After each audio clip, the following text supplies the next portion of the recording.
Found out the Broncos traded him to the Rams for 2 draft picks. The Super Bowl 50 MVP will join a loaded defense featuring all-pros and Aaron Donald and Jalen Ramsey, not to mention the high-flying offense on the other side of the ball. And Shannon, I remember this yesterday. You said the Rams were the best team in the NFC. So does this make them prohibitive favorites? Not prohibitive, but I still believe they're favorites, Skip, because the top tier teams, you look at the Rams, you look at the Bucks, you look at the Cowboys, you look at the Packers, and you look at the Cardinals. All of them have sensational offenses. Now, all things being equal, if I said, Skip, if I'm going to give all these teams a choice, which do you think they prefer to be on the field? Have their defense on the field with a lead or be down by 3 points with their offense to have the ball? I think they're going to take their offenses. I know the Cowboys say, give me Dak Prescott in this offense.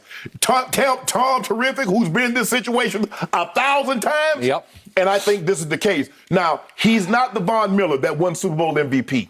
He's not as twitchy. He's not as bendy. But if he can give you 70%. He's not as durable. Okay. Clearly. He missed last year, and he's already been missed a game this year. Yep. But if he can be 75% of what he was, alongside Aaron Donald, alongside Leonard Floyd on the line, with Jalen Ramsey on the back end, I think they become, I would say, a 55% favorite, where I would have maybe 50, and then you go to the other teams. But I believe they would be 50% favorite. Yep. He still can get to the quarterback. This is going to be the first time in his NFL career where he doesn't walk on the field and the game plan is directly directed at him. Yep. They still have Aaron Donald. They do. And he's been getting doubled more and more. Leonard Floyd has started to feast on that. He has. So now you got Floyd, you got AD, and you got Vaughn. If Vaughn can be just 70%, Skip, he doesn't, because first of all, it would be unfair. If Von Miller was the Von Miller of 2015 and he was joining Aaron Donald, Skip, it would be over. I would go ahead and say, you know what, I'm going to be in SoFi because I know what's going to happen. But I don't believe he's that same guy. But if he can just give you 70%, I think they'll be fine. Because the one thing Skip, they're going to be able to get a lead. And that's what these other teams pride themselves on. The Cowboys said, with Dak, we can get a lead and we can turn Randy Gregory, we can turn our pass rushers loose. Tom says, look, we can get a lead and we can let Sue and we can let Shaq Barrett and JPP, we can let them eat. Everybody has that same mentality. Get the lead, take the run element away from it, and now we're going to be able to pin our ears back. I like the move. Les Snead and Sean McVay, with the blessings of Stan Kroenke, who's the owner. Skip, they shove. It's like, look, Skip, this is my hand. I got 2 aces. I got $1 million and I know somebody big stack. I'm going all in, Skip. All in. Because they got no first now. They got no second. They got a third compensatory, no fourth. They gave up. So in the 2022 draft, they have 1 pick in the first 4 rounds. And you know what? As a matter of fact, they've given their scouts the rest of the year off. Okay. I would not want to be a scout for them. What about scouting for free agents? Because he got nobody that we're going to really be able to draft, Skip.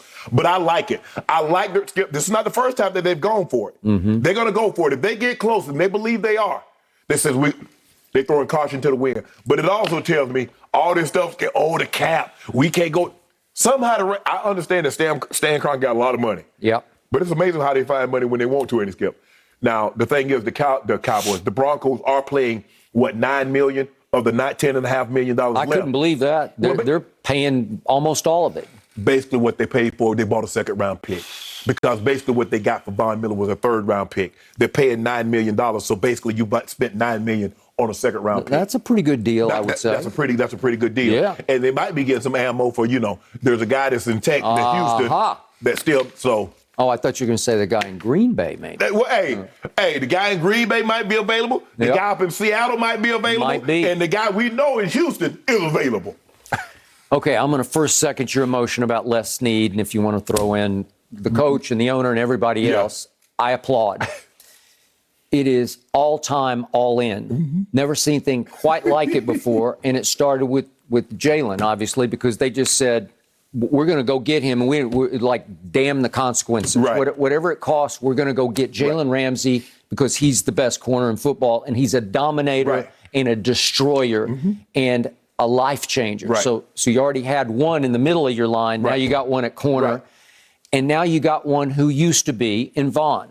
So the question I have about Vaughn is, every once in a while, we see one of these late career superstars have a rebirth, a late career rebirth, where they recapture their joy for football, where all of a sudden He's in a new environment. The scenery completely changes. It's a winning environment, and Denver is slowly but surely had become a losing environment. Right.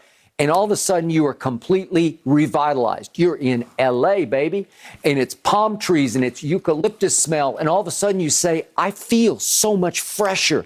I feel so much younger. You know, I feel hotter. It happened right? to a guy that used to play for you guys, DeMarcus Ware. Yeah. Remember when people like he was, oh, he's not worth what Jerry's going to pay him, and Jerry let him go. And DeMarcus Ware went to 2 or 3 Pro Bowls, helped the Broncos win a Super Bowl. He did. Okay. So maybe, and Bond he was a big DeMarcus Ware fan. Okay, so I got all that.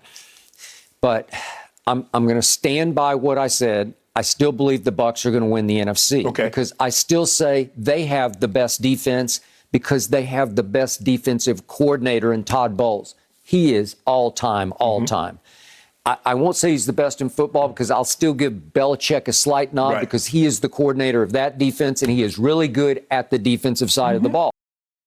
And they are starting to percolate in New England on the defensive side. Yes. But what Todd Bowles did, bringing his defense to a boil late last year, it's all these same players, but they don't have Carlton Davis and they don't have Sean Murphy-Bunting. When they get their 2 corners back, I think they will start to take shape and take off again.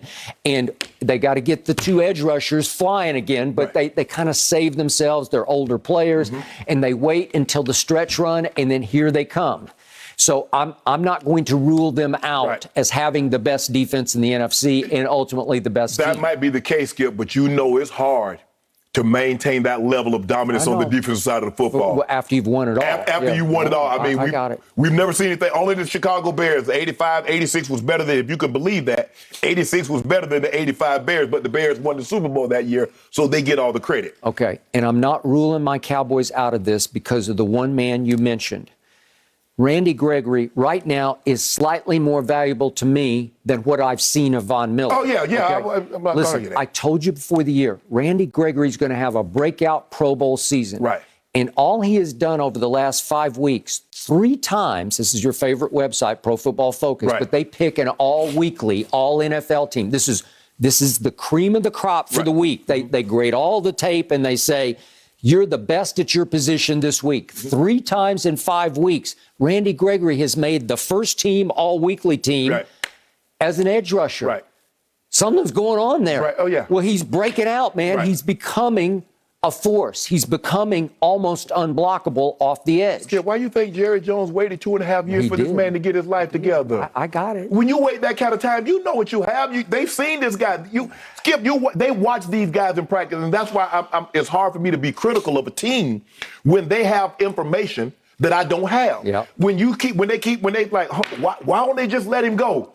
Because they've seen this man in practice. They've seen him give Tyron Smith fits in practice, who's one of the premier left tackles. You just don't walk away from that. We got nothing but time.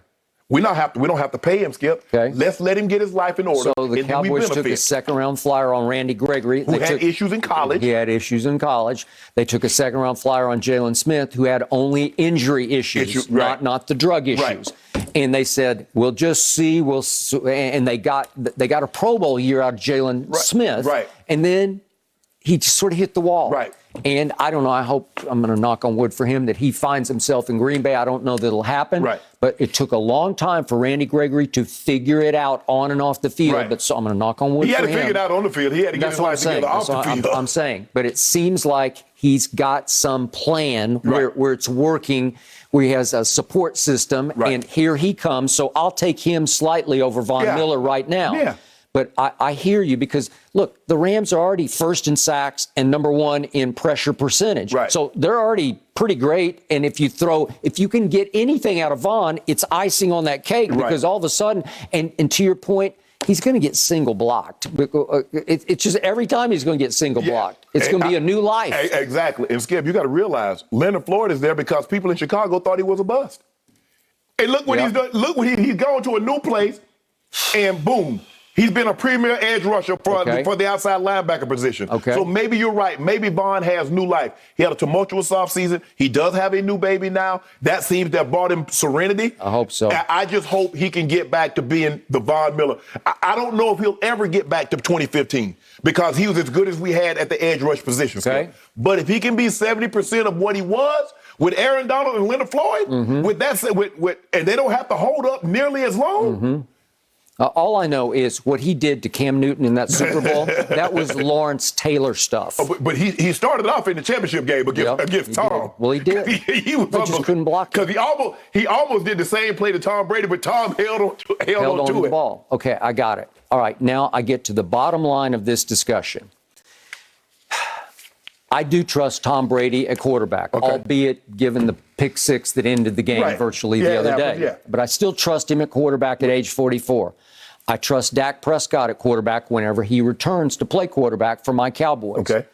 I'm still not completely sold on Matthew Stafford. So when we're dealing with these three teams and their defenses, you can go back and forth about who's got the edge. I'll give the Rams the edge at this moment. And my Cowboys are playing incredible situational defense. They get off the field on third down. Well, and